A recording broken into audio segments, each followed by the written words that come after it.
سبحان اللہ، ماشاء اللہ۔ تقریباً 40 سال پہلے عرس رضوی کے موقع پر ایک شعر پڑھا گیا تھا کہ یہ کس کا عرس ہے، کس ذات کی جلوہ نمائی ہے۔ اس شعر کو پڑھ دیا جا رہا ہے، یہ کس کا عرس ہے، کس ذات کی جلوہ نمائی ہے، یہ کس کا عرس ہے، کس ذات کی جلوہ نمائی ہے، کہ جس کا نام لیتے ہی نبی کی یاد آئی ہے، کہ جس کا نام لیتے ہی نبی کی یاد آئی ہے۔ مصیبت میں کبھی سوچا تجھے آواز دوں آقا، مصیبت میں کبھی سوچا تجھے آواز دوں آقا، میری آواز سے پہلے تیری آواز آئی ہے، میری آواز سے پہلے تیری آواز آئی ہے۔ یہ کس کا عرس ہے، کس ذات کی جلوہ نمائی ہے، کہ جس کا نام لیتے ہی نبی کی یاد آئی ہے۔ آئیے ایک بہترین خطاب کے لیے حضرت مولانا توصیف رضا صاحب قبلہ مصباحی سنبھل کی بارگاہ میں گزارش کر رہا ہوں، وہ تشریف لائے اور اپنے خطاب سے ہم تمامی سامعین کو نوازیں۔ جناب حضرت مولانا توصیف رضا صاحب قبلہ سنبھل مراد آباد۔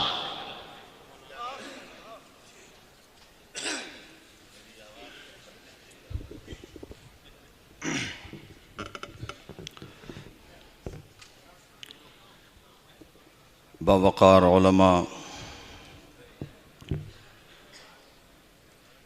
محقق مسائل جدیدہ، استاذ الاساتذہ و استاذی و سندی حضرت علامہ مفتی نظام الدین صاحب قبلہ حفظہ اللہ، کرم فرما استاذ ذی وقار حضرت مفتی صدر الورا صاحب قبلہ، حضرت مفتی نفیس صاحب قبلہ، خطیب اہل سنت داعی اسلام حضرت مفتی مسعود برکاتی صاحب قبلہ، حضرت مفتی زاہد علی سلامی صاحب قبلہ، میرے مربی و مشفق نعیم ملت حضرت علامہ نعیم الدین صاحب قبلہ، تمام ہی اساتذہ و جملہ سامعین، السلام علیکم ورحمۃ اللہ وبرکاتہ۔ وعلیکم السلام ورحمۃ اللہ وبرکاتہ۔ الحمدللہ الحمدللہ رب العالمین والعاقبۃ للمتقین والصلاة والسلام علی سید المرسلین وعلی آلہ واصحابہ اجمعین، اما بعد، فاعوذ باللہ من الشیطان الرجیم، بسم اللہ الرحمن الرحیم۔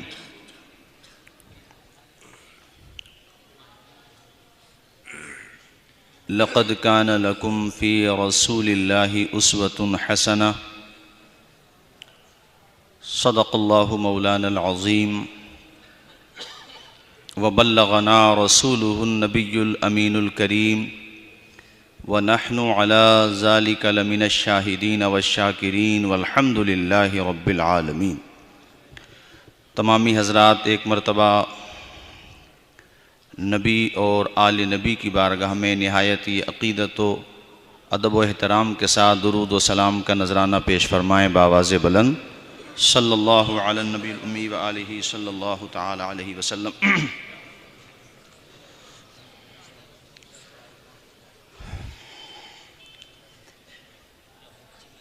الجامعۃ الاشرفیہ کے ایک ہونہار فرزند، ہمارے سینئر ساتھی بڑے بھائی محترم سلمان رضا فریدی صاحب نے چند اشعار صبح مجھے بھیجے تھے۔ اب میرا لب و لہجہ اشعار بھائی کی طرح تو نہیں ہے، میں ایک دم سے دھن بنا لوں۔ یہ تو ہمارے غلام ربانی بھائی ہیں، اشعار بھائی ہیں ماشاءاللہ، تو میں اس کو تحت میں ہی پڑھتا ہوں۔ اور قیصر بھائی، ذرا میں آپ کی بھی توجہ چاہتا ہوں خاص طور پہ۔ رہبر فکر و نظر حافظ ملت کا سفر، ظلمت شب کا قمر حافظ ملت کا سفر، واہ واہ واہ، سبحان اللہ۔ آسماں بن گئی وہ خاک جہاں پاؤں رکھا۔ ایسا لگنا چاہیے کہ مبارک پور میں تقریر ہو رہی ہے، یہ علم و ادب کی سرزمین ہے مبارک پور، تو ایسا محسوس بھی ہو۔ آپ حضرات ترنم یا نثر کو نہ دیکھیں، آپ اشعار کے وزن کو دیکھیں۔ آسماں بن گئی وہ خاک جہاں پاؤں رکھا، اوج کردار بشر حافظ ملت کا سفر۔ واہ واہ واہ واہ واہ، سبحان اللہ سبحان اللہ۔ عکس کردار عزیزی ہے در اشرفیہ، عکس کردار آپ کے سمجھ آ رہا جو میں بول رہا ہوں؟ عکس کردار عزیزی ہے در اشرفیہ، جس سے آتا ہے نظر حافظ ملت کا سفر. واہ واہ واہ واہ، سبحان اللہ. جس سے آتا ہے نظر، بولو حافظ، جس سے آتا ہے نظر حافظ ملت کا سفر. علم و اخلاص کے اس نیر تابہ کو سلام، علم و اخلاص کے اس نیر تابہ کو سلام، دائمی فیض و اثر حافظ ملت کا سفر.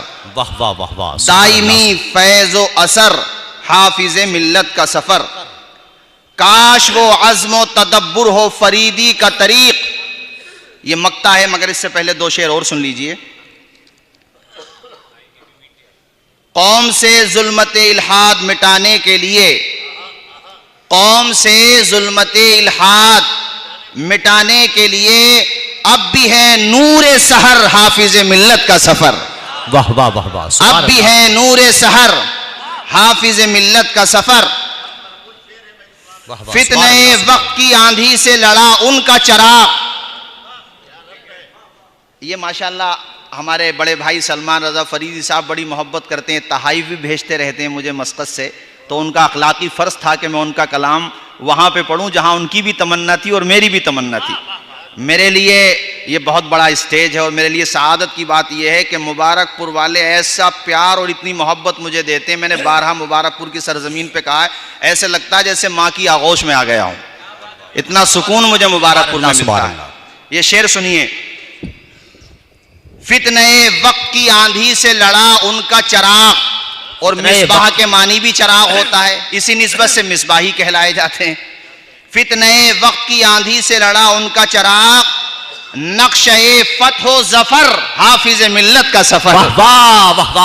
نقشہ فتح و ظفر حافظ ملت کا سفر. زندہ باد زندہ باد. کاش وہ عزم و تدبر ہو فریدی کا طریق، کاش وہ عزم و تدبر ہو فریدی کا طریق. اور یہ صرف فریدی نہیں، ہم سب کا طریق، ہم سب کا راستہ. کاش وہ عزم و تدبر ہو فریدی کا طریق، ہو ہمارا بھی سفر حافظ ملت کا سفر. واہ واہ واہ، ہو ہمارا بھی سفر حافظ ملت کا سفر. زندہ باد زندہ باد زندہ باد. پورے بھارت سے آنے والے زائرین ایمانداری سے آپ بتانا، مبالغے کی کوئی ضرورت نہیں، جو حق ہے وہ بتانا، جو سچ ہے وہ بتانا، جو دیکھا ہے وہ بتانا. آذان کی جب صدائے توحید و رسالت عزیز المساجد سے بلند ہوتی ہے، اور جو دکانیں یہاں لگی ہوئی ہیں عرس کے دائرے میں، مطلب گراؤنڈ میں یا باہر بھی، آذان کی صدا بلند ہوتے ہی جب ان پہ پردے ٹانگ دیے جاتے ہیں، اور صرف آپ نہیں بلکہ دکاندار بھی آپ کے ساتھ ساتھ مسجد میں سربہ سجود ہونے کے لیے آتے ہیں، تو روحانیت محسوس ہوتی ہے کہ نہیں ہوتی ہے؟ بولو ذرا زور سے بولو. ہوتی ہے. عوامی چندے سے بننے والی سب سے بڑی مسجد ہے اپنے ہندوستان میں یہ، عوامی چندے سے. یہ پوری مسجد دیکھیں آپ، فرزندان توحید و رسالت سے بھر جاتی ہے. کتنا سکون محسوس ہوتا، کتنا اچھا لگتا ہے. کاش ہمارے دیگر اعراس بھی اسی پیٹرن پہ آ جائیں تو بہت حد تک ہم مخالفین کو عملی جواب دینے میں کامیاب ہو جائیں گے. حضور حافظ ملت نے فرمایا تھا ہر مخالفت کا جواب کام ہے. انہوں نے تو کام کر کے دکھایا ہی، مگر الحمدللہ ان کے ادارے میں پڑھنے والے طلباء اور پڑھانے والے اساتذہ، معاونین و منتظمین نے یہ کر کے دکھایا کہ دیکھو عرس کیسا ہوتا ہے. دیکھنا ہو تو مبارک پور میں آ کر کے دیکھ لیجئے. سبحان اللہ. پیغام دے دیا گیا عرس عزیزی میں کہ بے شک نیاز ہے مگر نماز کے وقت میں صرف نماز ہے. آذان ہو گئی تو گیٹ بند ہے. اب مزار شریف کبھی پہلے نماز پڑھو، پہلے اپنی پیشانی خدا کی بارگاہ میں جا کے جھکاؤ، پہلے نماز، اب جاؤ دو نیاز. زندہ باد زندہ باد. بولو بات سمجھ آئی کہ نہیں؟ زور سے بولو. اور جب صدا بلند ہوتی ہے آذان کی، آپ یقین مانیں وجد طاری ہو جاتا. اور طلبہ روم ہر جگہ جا کر کے چلیے نماز کے لیے چلیے، چلیے نماز کے لیے چلیے. ایسے لگتا ہے کہ یا اللہ آج مبارک پور میں جب نماز کی دعوت دی جا رہی ہے، آذان کو پورے خلوص و للہیت کے ساتھ دیا جا رہا ہے، اس کی صدا کو بلند کیا جا رہا ہے، نمازی دوڑے دوڑے جا رہے ہیں، تب اتنا اچھا محسوس ہوتا ہے، ایمانی حرارت کا لہو دوڑنے لگتا ہے۔ جب مکہ اور مدینے میں بلال حبشی آذان دیتے ہوں گے تو کیسا منظر ہوتا ہوگا۔ دی حضرت بلال نے کعبے سے جب صدا حی علی الصلاۃ حی علی الصلاۃ، آپ بھی پڑھیں میرے ساتھ، دی حضرت بلال نے کعبے سے جب صدا حی علی الصلاۃ حی علی الصلاۃ، اسلام کے علم کو اٹھا یا حسین نے، باطل کے آگے سر نہ جھکایا حسین نے، اسلام کے علم کو اٹھا یا حسین نے، باطل کے آگے سر نہ جھکایا حسین نے، کیا چیز ہے نماز بتا یا حسین نے، سجدے میں اپنے سر کو کٹایا حسین نے، یہ دشت کربلا سے اب بھی آتی ہے صدا، جھوم کے بولو، حی علی الصلاۃ حی علی الصلاۃ۔ آج کی تقریر کا پہلا پیغام یہ ہے کہ عرس عزیزی میں آنے والوں، جیسے یہاں تم نے نماز کی پابندی کی ہے ویسے ہی اب سفر میں بھی کرنا، گھر پہ جا کے بھی سبحان اللہ سبحان اللہ سبحان اللہ۔ سارے لوگ کہیں گے یار مبارک پور گیا تھا تو زندگی چینج کر کے لایا ہے بھائی، پہلے تو 8 کی کھاٹ کی 360 کی اور اب ماشاءاللہ 5 وقتہ پڑھ رہا ہے، سبحان اللہ۔ ارے یہ عرس عزیزی میں گیا تو اس کا تو رنگ ہی بدل گیا، 5 وقتہ نمازی بن کے آیا ہے۔ بھائیو 5 وقتہ نماز پڑھا کرو۔ آؤ میں تمہیں چند حدیثیں سناؤں، تیزی کے ساتھ بات آگے بڑھاؤں۔ مشکات شریف پیج نمبر 57 کی سطر 26-27 کی حدیث شریف، ان ابی ہریرہ قال سمعت رسول اللہ صلی اللہ تعالی علیہ وسلم یقول ارائیتم لو ان نهرا بباب احدكم يغتسل فيه كل يوم 5 هل يبقى من درنه شيء؟ قالوا لا يبقى من درنه شيء قال فذلك مثل الصلوات الخمس يمحو الله بهن الخطايا۔ پورا مجمع میرے نبی کی حدیث کے نام پہ لب کھولے، بلند آواز سے جھوم کے بولے سبحان اللہ۔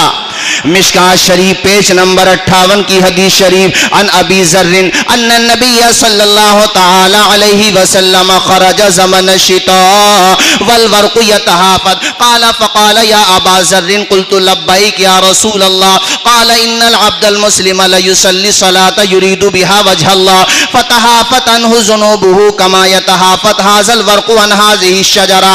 ایک حدیث شریف اور سنو، عن عبد اللہ ابن مسعود قال سألت النبی صلی اللہ تعالی علیہ وسلم ای الاعمال افضل الى اللہ تعالی قال الصلاة لوقتها قلت ثم ای قال بر الوالدین قلت ثم ای قال الجہاد فی سبیل اللہ۔ مچل کے بولو سبحان اللہ۔ نماز آپ نے یہاں ادا کی ہے، اس کی محبت اتنی لے کر کے جاؤ، اتنی لے کر کے جاؤ کہ نماز تمہاری پہچان بن جائے۔ کتابوں میں آیا کچھ لوگوں کی شناخت بن جاتی ہے نماز، جیسے آپ کے گھر پہ کوئی پوچھنے آیا گھر پہ نہیں آپ، ارے مسجد میں ہوں گے، یعنی آپ کی پہچان نماز بن جائے۔ ایسے بنو، ایسے لوگوں کے بارے میں آیا وہ دنیا سے چلے جاتے ہیں، جہاں جہاں انہوں نے سجدے کیے ہوتے ہیں وہ جگہیں بھی اللہ کی بارگاہ میں ان کے لیے مغفرت کی دعائیں کرتی ہے۔ سبحان اللہ سبحان اپنی اللہ۔ پیشانی میں سجدوں کی تڑپ پیدا کرو۔ حضور حافظ ملت کس قدر پختہ نمازی تھے، کیسے پابند صوم و صلاۃ تھے، کتنی کتابیں بھی پڑھاتے، کس قدر آپ مدارس کا انتظام بھی دیکھتے، اور اس کے علاوہ تہجد گزار بھی تھے، قرآن مجید کتنا پڑھا کرتے تھے۔ تو ان کے عرس میں آنے کے بعد ان کی عملی زندگی سے روشنی حاصل کرنا یہ ہماری آپ کی سب کی ذمہ داری ہے، بے شک بے شک، تاکہ ہم یہاں سے جائیں تو ان کی نسبت کا اور ان سے محبت کا کما حقہ فیض لے کے جائیں۔ نماز اتنی پیاری چیز ہے، حضور نے صحابہ سے فرمایا صحابہ یہ بتاؤ تم میں سے کسی کے گھر کے آگے پانی کا چشمہ جاری ہو، نہر جاری ہو، اور وہ گھر والا اس میں روزانہ 5 مرتبہ نہاتا ہو، تو کیا اس کے بدن پہ گندگی میل کچیل بچے گا؟ صحابہ نے کہا حضور 5 مرتبہ وہ نہائے گا تو کیسے میل کچیل بچے گا؟ حضور کچھ نہیں بچے گا۔ حضور نے فرمایا صحابہ جس طرح 5 مرتبہ نہانے والا گندگی سے میل سے پاک ہو جاتا ہے، اسی طرح 5 وقتہ نماز پڑھنے والا گناہوں سے پاک و صاف ہو جاتا ہے۔ نماز کا ارادہ لے کے جانا آج میری تقریر کا یہ پہلا پیغام ہے۔ اور دوسری جو میں نے حدیث شریف سنائی، ابو ذر کہتے ہیں میں حضور کے ساتھ سفر میں تھا، پتجھڑ کا موسم تھا، حضور نے ایک درخت کی 2 ٹہنیوں کو پکڑا، انہیں جب ہلایا تو اس سے پتے گرنے لگے۔ حضور نے کہا اے ابو ذر کہاں ہو؟ کہا حضور میں حاضر ہوں۔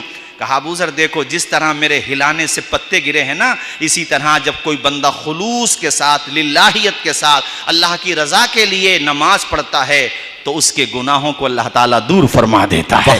نماز کی پابندی کرو، یہ میں نے تم سے زور دے کے کہا ہے۔ تیسری جو حدیث شریف سنائی، عبداللہ ابن مسعود کہتے ہیں یار ابھی حضرت معاذ جمیل صاحب نے بھی اس حدیث کا ذکر کیا تھا، لب لباب یہی تھا۔ حضور سے پوچھا گیا حضور اللہ کے نزدیک سب سے پسندیدہ عمل کون سا ہے؟ کہا نماز کو اس کے وقت میں پڑھنا۔ دوسرے نمبر پہ کہا اپنے ماں باپ کی فرما برداری کرنا۔ مجھے استاذ گرامی حضرت مفتی مسعود برکاتی صاحب کا خطاب یاد، حضرت سنبھل تشریف لے گئے تھے تو مجھے یاد حضرت نے اپنی والدہ کے بارے میں بتایا تھا، اور اس میں ہم سب کے لیے سیکھ کے میں نے کئی جگہ جلسوں میں ذکر بھی کیا تھا۔ حضور نے دوسرے نمبر پہ کس کو ذکر کیا؟ بولو ماں باپ کے ساتھ حسن سلوک کو۔ اونچا بولو کس کو ذکر کیا؟ زور سے بولو ماں باپ کے ساتھ۔ ایسے ہی قرآن شریف میں اللہ تعالیٰ نے اپنی عبادت کے فوراً بعد، جیسے وَقَضَىٰ رَبُّكَ أَلَّا تَعْبُدُوا إِلَّا إِيَّاهُ وَبِالْوَالِدَيْنِ إِحْسَانًا، اللہ کی عبادت، اس کے بعد ماں باپ کے ساتھ حسن سلوک۔ حضرت نے ذکر کیا تھا اپنی والدہ کے بارے میں کہ میں گھر پہ جب بھی چھٹی میں جاتا تھا تو والدہ کے قدموں میں جا کے بیٹھ جاتا تھا۔ تو ہمیں اور آپ کو بھی سیکھ ہے اس میں کہ اگر ہمارے ماں باپ بقید حیات ہیں ان کی جتنی ہو سکے خدمت کر لو۔ صرف مبارک پور والوں سے نہیں کہتا ہوں، جہاں جہاں سے آپ لوگ آئیں اور جہاں جہاں تک اس ناتواں کی یہ کمزور آواز پہنچے، سب سے کہتا ہوں جتنا ہو سکے ماں باپ کی خدمت کر لو، ان کے قدم دبا لیا کرو، ان کے پیر دبا لیا کرو، ان کا سر دبا لیا کرو، اور جناب والا جو بھی کما کے لایا کرو ان کے ہاتھ پہ رکھ دیا کرو۔ ایک مشورہ اور دوں گا، پھر میں دوسری حدیث بہت لمبی آپ کو سنانے جا رہا ہوں انشاءاللہ، اور یہ ساری وہ حدیثیں ہیں جو الحمدللہ اس فقیر نے حضور حافظ ملت کے مزار کے قریب بیٹھ کر کے یاد کی الحمدللہ۔ یہ سب وہی حدیثیں میں نے آپ کو سنائی ہیں۔ بھائیو سنو، میں یہ کہہ رہا تھا گھر سے جب بھی نکلا کرو سفر کے لیے، ماں کا ہاتھ سر پہ رکھوا لیا کرو دعا کے لیے۔ جب تک آنے جاؤ گے ماں باپ کی دعا تمہاری حفاظت کا کام کرتی رہے گی۔ اب منور رانا صاحب کے یہ 4 مصرے بھی سن لو کہ ہمارے کچھ گناہوں کی سزا بھی ساتھ چلتی ہے، اب ہم تنہا نہیں چلتے، دوا بھی ساتھ چلتی ہے، ابھی زندہ ہے ماں میری مجھے کچھ بھی نہیں ہوگا، میں گھر سے جب نکلتا ہوں دعا بھی ساتھ چلتی ہے۔ خوب دعائیں لیا کرو اپنے ماں باپ کی۔ اور قیصر بھائی یاد آتا ہے مجھے، آپ نے بھی 4 مصرے سنائے تھے مبارک پور میں، اور میں نے بھی سنائے تھے کہ زمین پر ایک ہی عورت دکھائی دیتی ہے، فقط ماں کی محبت دکھائی دیتی ہے۔ اے بوڑھی ماں تیرے چہرے کی جھریوں کی قسم ہر ایک لکیر میں جنت دکھائی دیتی ہے۔ جتنا ہو سکے اپنے ماں باپ کی خدمت کرو بھائیو، اور اگر وہ فوت ہو گئے ہیں تو قبروں پہ جا کے ان کی وہاں پہ قبروں پہ جا کے ان کی زیارت کیا کرو، یعنی ان کی قبروں کی زیارت کرو، وہاں پہ جا کے فاتحہ پڑھ لیا کرو۔ ایک حدیث اور سناؤ پھر انشاءاللہ اپنی گفتگو کو اختتام کی طرف لے جاتا ہوں۔ ایک مرتبہ مچل کے بولیں سبحان اللہ، اور زور سے بولیں سبحان اللہ۔ اب جو میں حدیث شریف سنا رہا ہوں امام بخاری المتوفہ 261 ہجری اس کو لے کر کے آئے ہیں، 251 ہجری اس کو التاریخ الکبیر میں، اور اس کے علاوہ امام احمد ابن حنبل المتوفہ 241 ہجری مسند احمد ابن حنبل میں، امام بیہقی سنن بیہقی میں، اور اس کے علاوہ امام صاحب مشکات شریف پیج نمبر 541 17 13 14 15 16 17 18 پہ یہ حدیث شریف ہے۔ یہ حدیث شریف سناؤں گا، اس کے بعد پھر انشاءاللہ اپنی گفتگو کے اختتام کی طرف لے جاؤں گا۔ بہت پیاری حدیث شریف میں آپ کو سنا رہا ہوں بھائیو۔ عن ابی ہریرہ قال جاء ذئب الى راعی غنم فاخذ منها شاة فطلبه الراعی حتى انتزعها من قال فصعد الذئب على تل فاقع واستسفر وقال قد عمدت الى رزق رزقنيه الله واخذته ثم انتزعته مني فقال الرجل تالله إن رأيتك اليوم ذئب يتكلم فقال الذئب أعجب من هذا رجل في النخلات بين الحرتين يخبركم بما مضى وما هو كائن بعدكم إلى آخر الحديث۔ پورا مجمع بلند آواز سے جھونک کے بولے سبحان اللہ۔ ذرا زور سے بولو سبحان اللہ. سبحان اللہ سبحان اللہ. حضرت ابو ہریرہ رضی اللہ تعالی عنہ فرماتے ہیں، اور یہ حدیث شریف حضرت ابو سعید خدری سے بھی مروی ہے، اور یہی حدیث شریف حضرت انس سے بھی مروی ہے. بڑی پیاری حدیث ہے جو میں نے آپ کو سنائی، یہ حضرت ابو ہریرہ سے مروی ہے. کہتے ہیں کہ ایک بکریوں کا چرواہا اپنی بکریوں کو چرانے کے لیے کہیں جا رہا تھا اپنے بکریوں کے ریوڑ کے ساتھ. اچانک ایک بھیڑیا آیا اور اس بھیڑیے نے اس ریوڑ میں سے ایک بکری کو اپنی گرفت میں لے لیا اور وہ بھیڑیا چلنے لگا. وہ چرواہا اتنا بہادر تھا کہ اپنی جان کی پرواہ کیے بغیر اپنی بکری کو بچانے کے لیے اس بھیڑیے کے تعاقب میں اس بھیڑیے کے پیچھے بھاگنے لگا، یہاں تک کہ اس نے اپنی بکری کو بھیڑیے کی گرفت سے بچا لیا. یہ بڑی بات ہے، بھیڑیے کی گرفت سے بچانا بہت بڑی بات ہے. بچا لیا. وہ اپنی بکری کو لے کے ریوڑ کی طرف چلنے لگا. بات یہاں ختم نہیں ہوئی ہے، سنو. فَصَعِدَ الذِّئْبُ عَلَى تَلٍّ فَأَقَعَ وَاسْتَسْفَرَ. اب وہ بھیڑیا چڑھ گیا ٹیلے پر اور بیٹھ گیا اپنے پچھلے قدموں پہ اور کہنے لگا قد عمدت الى رزق رزقنیہ اللہ اخذتہ ثم انتزعتہ منی، کہ اللہ نے مجھے لقمہ دیا تھا، رزق دیا تھا، اے چرواہے تو نے میرے منہ سے میری روٹی چھین لی، میرا لقمہ چھین لیا. وہ بکریوں کا چرواہا اس کو عربی بولتے ہوئے دیکھ کے حیرت میں پڑ گیا کہ ایک بھیڑیا اتنی فصیح عربی بول رہا ہے، اور وہیں پہ وہ کھڑا ہو گیا. اور ایک دم سے وہ بکریوں کا چرواہا کہتا ہے واللہ ان رأیتک اليوم ذئب یتکلم، اللہ کی قسم میں نے زندگی میں کبھی بھیڑیے کو بولتے ہوئے نہیں دیکھا، اور یہ بھیڑیا باتیں کر رہا ہے، کتنا شاندار بول رہا ہے، یہ تو ایک دم عربی بول رہا ہے، بہترین زبان بول رہا ہے. یہ بات بھیڑیے نے سن لی اور سمجھ بھی لی. اس کا مطلب وہ بولنا بھی جانتا تھا اور دوسرے کو سمجھنا بھی جانتا تھا. اس نے جب چرواہے کی یہ بات سنی تو بھیڑیا کہتا ہے اعجب من ھذا رجل فی النخلات بین الحرتین یخبرکم بما مضی وما هو کائن بعدکم. اے چرواہے تجھے میرے بولنے پہ تعجب ہو رہا ہے کہ میں بات کر رہا ہوں. سن، یہ تو کچھ بھی تعجب کی بات نہیں ہے. جب مدینے چلا جا، وہاں پیغمبر اسلام کی بارگاہ میں حاضر ہو جا، وہ تجھے گئے ہوئے زمانے کی بھی خبریں دے دیں گے اور آنے والے زمانے کی بھی خبریں دے دیں گے. ذرا مچل کے بولو سبحان اللہ. سبحان اللہ. اس کا مطلب یہ ہوا کہ بھیڑیا بھی یہ جانتا ہے کہ وہ پیغمبر ہیں، اور وہ یہ بھی جانتا ہے کہ وہ غیب کی خبریں جانتے ہیں. وہ یہ بھی جانتا ہے کہ جو گزر چکا وہ بھی بتا دیتے ہیں، جو ہونے والا ہے وہ بھی بتا دیتے ہیں. تو پتہ یہ چلا کہ نہ موبائل نہ ٹیلی فون نہ کوئی تار رکھتے ہیں، خبر دونوں جہاں کی احمد مختار رکھتے ہیں. اسی لیے سنیت کی جان، ہم سب کی پہچان. امام اہل سنت فرماتے ہیں اور کوئی غیب کیا تم سے نیہا ہو بھلا، جب نہ خدا ہی چھپا تم پہ کروڑوں درود. واہ واہ واہ واہ. اس کا نام تھا احبان ابن اوس. وہ یہودی تھا. وکان الرجل یہودیا، وہ یہودی تھا. وہ چرواہا جو تھا بکریوں کا، سمجھ رہے ہو نا بھائیو، وہ چرواہا بکریوں کا جو تھا وہ یہودی تھا.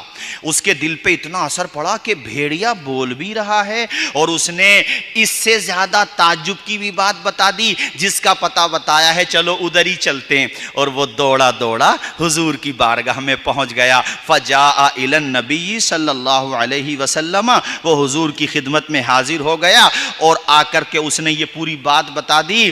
اس سے پہلے مطلب حضور کو جب یہ والی بات بتائی، میرے حضور نے کہا ہاں اس نے سچ کہا ہے. اس کا اثر یہ ہوا کہ وہ یہودی حضور کے دامن کرم سے وابستہ ہو گیا اور کھڑا کھڑا سوچنے لگا کہ سوچنا پھر کہ محبت کا تقاضا کیا ہے، بڑھ کے قدموں سے لپٹ جا، تیرا جاتا کیا ہے.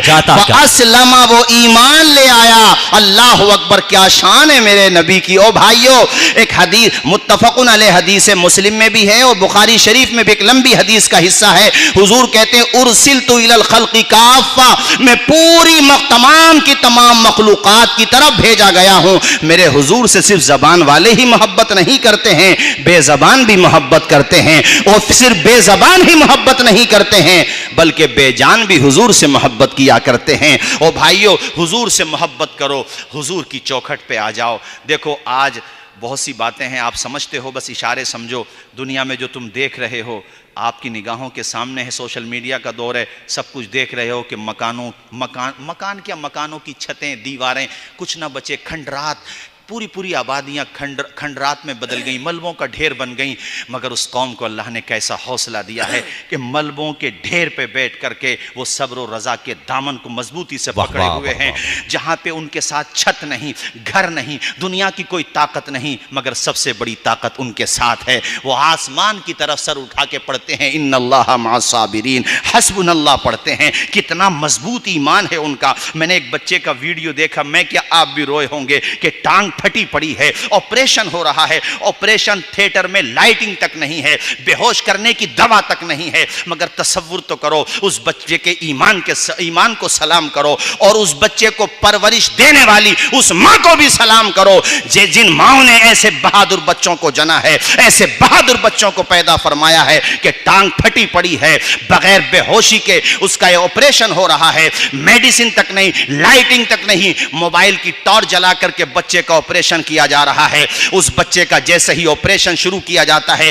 چیڑ پھاڑ ڈاکٹر کرتا ہے، ڈاکٹر کے تو ہاتھ کپ کپا رہے ہیں، مگر اس بچے کے جذبے کو سلام کرو، جیسے ہی آپریشن شروع ہوتا ہے وہ بچہ قرآن مجید پڑھنا شروع کر دیتا ہے۔ شروع میں ایک دو لفظ سن کے لگا کہ بچے کو تکلیف ہو رہی ہے، ٹیس ہو رہی ہے، مگر میرے رب نے اتنا سکون دیا، اس کی تلاوت سے پھر ایسا لگ رہا ہے کہ ڈاکٹر اپنا کام کر رہا ہے، بچہ اپنا کام کر رہا ہے۔ سبحان اللہ۔ اس بچے نے سوئی ہوئی امت کو جگا دیا، خواب غفلت میں ڈوب چکی اس امت کو جگا دیا، اور اس بچے نے احساس دلا دیا مکان کی چھت رہے نہ رہے، تمہارے چلنے کے لیے جناب والا فرش رہے نہ رہے، قالین رہے نہ رہے، تمہارے ساتھ دنیا کا سامان رہے نہ رہے، مگر قرآن تمہارے ساتھ رہنا چاہیے، رب کا فرمان تمہارے ساتھ رہنا چاہیے۔ نہ گھبراؤ مسلمانوں، خدا کی شان باقی ہے، ابھی اسلام زندہ ہے، ابھی قرآن باقی ہے۔ اس بچے نے یہ احساس دلایا ہے میرے بھائی۔ اللہ اکبر،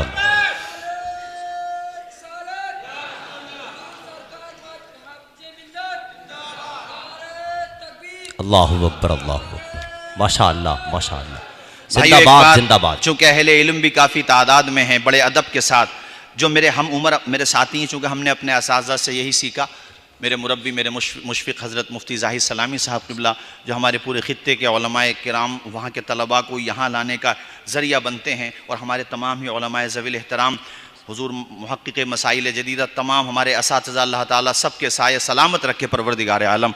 اور ابھی حضرت علامہ عبدالحق صاحب کی طبیعت ناساز ہے، مالک ان کو شفاء عاجلہ صحت کاملہ عطا فرمائے۔ پروردگار عالم، جانا بھی تھا آج لکھنؤ، لیکن ٹائمنگ کی ایسا حساب نہیں بن پایا، اللہ تعالیٰ ان کو شفا عطا فرمائے۔ میں آتا ہوں تو مجھے حضرت مفتی معراج صاحب کی بھی بڑی یاد آتی ہے، بڑی شفقت فرماتے تھے۔ مجھے فخر ہے اپنے اساتذہ پر کہ الحمدللہ علامہ نفیس صاحب قبلہ ہوں، مفتی صدر الورا صاحب قبلہ ہوں، علامہ ناظم صاحب قبلہ ہوں، ہمارے تمام ہی اساتذہ، ایسا لگتا ہے جیسے ان کے مبارک ہاتھ کو چومو، بلکہ ہاتھ کیا قدم چومنے کو جی چاہتا ہے۔ اور حضرت مصباحی صاحب قبلہ، سلمان بھائی نے مصباحی صاحب کے لیے بھی اشعار لکھے تھے، وقت نہیں ہے، میں انشاءاللہ پھر کبھی سناؤں گا، بڑے اچھے اشعار انہوں نے لکھ کر کے مجھے دیے تھے۔ اللہ تعالیٰ سب کو سلامت رکھ کے زور سے آمین بولیے۔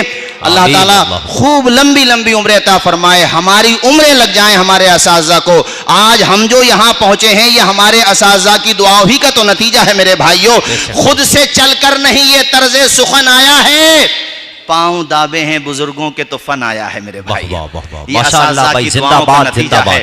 بھائیوں میں یہ کہہ رہا تھا، میں یہ کہنا چاہتا تھا، میں دو تین باتیں لکھ کے لایا تھا۔ ایک تو یہ کہنا چاہ رہا تھا کہ مدارس کے ساتھ مکاتب کو قائم کر لیا جائے تو یہ بڑا اچھا کام ہو جائے، یعنی مدارس جو ہوتے ہیں نا اسی میں چھوٹے چھوٹے بچوں کو پڑھانے کے لیے مکاتب کا انتظام ہو جائے۔ دوسرے جو مالدار لوگ ہیں اللہ نے جن کو دولت دی ہے وہ مبارک پور والوں سے سیکھیں۔ مبارک پور والوں کی ایک بات کی تعریف کرنا ہوگی کہ ان سے چاہے کتنی ہی زکوٰۃ بنتی ہو مگر الحمدللہ وہ پوری کی پوری زکوٰۃ بھی نکالتے ہیں، اس کے علاوہ وہ صدقات نافلہ بھی ادا کرتے ہیں۔ تو باقی لوگ جو یہاں پر آئے ہیں الگ الگ شہروں سے، ان سے کہوں گا مبارک پور والوں سے سیکھو کہ زکوٰۃ ایک ایک پائی کی نکالتے ہیں ماشاءاللہ، اور زکوٰۃ کے علاوہ بھی راہ خدا میں خرچ کرنے کا جذبہ رکھتے ہیں۔ تو ہمارے جو بے گناہ بھائی جیلوں میں قید ہیں، پابند سلاسل ہیں، ان کا کوئی پرسان حال نہیں ہوتا، تو NGOs بنا کے یا جس طرح سے بھی ہو ان کی مدد کی جائے۔ اس کے علاوہ ایک بات یہ کہوں گا، جو مہرہ شریف کے عرس میں حضرت رفیق ملت نے فرمائی تھی کہ اپنے نکاح کو زیادہ سے زیادہ آسان کرنے کی کوشش کرو. ایسا نہ ہو کسی نے کہا تھا کہ مسلمانوں کی مالداری دیکھنا ہو تو ان کے وہاں بہت اچھے ماشاءاللہ سگائی دیکھو, ان کے وہاں رشتوں کی رسمیں دیکھو, ان کے وہاں شادیاں دیکھو. ان کی مالداری دیکھنی ہو تو, اور غریبی دیکھنی ہو تو ان کے مدرسے دیکھ لو, اماموں کی تنخواہیں دیکھ لو. وہاں آ کے غریب ہو جاتے ہیں, جہاں خرچ کرنا چاہیے وہاں غریب ہو جاتے ہیں. تعلیم پہ ہمارے ضیاء الدین بھائی بیٹھے ہوئے ہیں ماشاءاللہ, اور بڑی خوشی ہوتی ہے, دلی میں ملتے ہیں, IAS کی تیاری کر رہے ہیں, بہترین عالم دین ہے, اور بڑی خوشی ہوتی ہے ہمارے. تو میرے کہنے کا مقصد یہ ہے کہ تعلیم پہ توجہ دو. آپ جو ہے جیسے میں نے کہیں پر سنا تھا کہ ایسا بھی ہونا چاہیے کہ جو مالدار لوگ ہیں وہ اہل علم کو مالی اعتبار سے خود کفیل کر دیں, یعنی ٹینشن فری کر دیں, اور ان سے پھر تصنیفی کام لیں. وہ جس بھی فیلڈ میں کام کر سکتے ہیں وہ کام لیں ان سے, اور گھر کی طرف سے ان کو فارغ البال کر دیں, تو یہ بھی بڑا کام ہو جائے گا. بہرحال جو بھی بہتر سمجھیں, اہل دول سے کہوں گا وہ راہ خدا میں خرچ کیا کریں, اور اپنی دولت کو دین کی تقویت کا ذریعہ بنانے کی کوشش کریں. عیاشیوں میں نہ اڑائیں دولت کو. اس دولت پہ اترائیں نہیں زیادہ. کوئی اپنے ساتھ دولت لے کے نہیں جائے گا.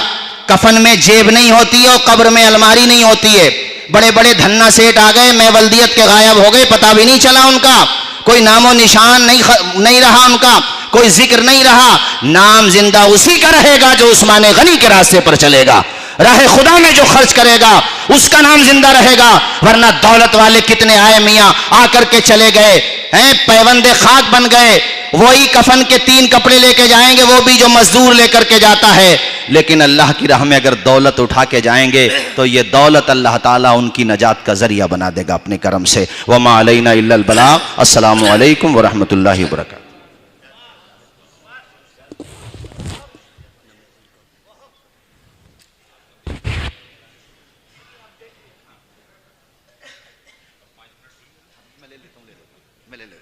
ماشاءاللہ صدر المدرسین میرے مشفق و مربی حضرت مفتی بدر عالم صاحب قبلہ اطال اللہ عمرہ وزید مجدو. اب میں حضرت علامہ نعیم الدین صاحب نے حکم تو نہیں دیا ہے, مگر ان سے اتنی قربت اور اتنی محبت اور غایت محبت کہوں گا کہ اب میں حضرت نظمی میاں صاحب کے 3 اشعار سناؤں گا, اس کے بعد پھر میں دوبارہ سے ہٹ جاؤں گا, تیسری دفعہ نہیں آؤں گا, آپ بے فکر رہیے. حضرت مفتی بدر عالم صاحب قبلہ کے شہزادے ہمارے سنبل میں ماشاءاللہ پڑھا رہے ہیں, بہترین مدرس ہیں. جامعہ اسلامیہ خیر العلوم رائے ستی میں حضرت مولانا کامل صاحب, مولانا عالمگیر صاحب, مولانا عاقب صاحب, مولانا رفاع صاحب, لوگ سنبل تشریف لائے, سب لوگ آئے ماشاءاللہ. میں 3 شعر پڑھتا ہوں چونکہ حضرت تشریف فرما ہے, بس میری کہہ لیجئے توجہ نہیں گئی. حضرت مفتی بدر عالم صاحب قبلہ اللہ تعالی حضرت کا سایہ ہم سب پر دراز فرمائے, آمین بولیے زور سے. ان کی جام جم آنکھیں شیشے بدن میرا, بدن میرا ان کی بند موٹھی میں, سارا باک پن میرا. عاشق نبی ہوں میں, وارث علی ہوں میں, ارے وارث علی ہوں میلا ہو نہ پائے گا, بولو میلا ہو نہ پائے گا, حشر تک کفن میرا, کفن میرا. میں چاہتا ہوں آپ بھی بولیں, سارے لوگ بولیں میرے ساتھ, میلا ہو نہ پائے گا, حشر تک کفن میرا. عرش سے پرے جا کر مصطفیٰ نے بتلایا, مصطفیٰ نے بتلایا, یہ زمین بھی میری ہے, بولو یہ زمین بھی میری ہے, اور ہے گگن میرا, گگن میرا, یہ زمین بھی میری ہے, اور ہے گگن میں. قیصر بھائی آخری شعر, اور یہ میں کیا کہنا چاہ رہا ہوں آپ سمجھتے ہو, سمجھانے کی ضرورت ہی نہیں ہے. عرض گنگ بھی میرا ہے, خیطۂ چمن میرا, عرض گنگ بھی میری ہے, خیطۂ چمن میرا, ارے خیطۂ چمن میرا. میں غلام خواجہ ہوں، میں غلام خواجہ ہوں، ہند ہے وطن میرا، واہ واہ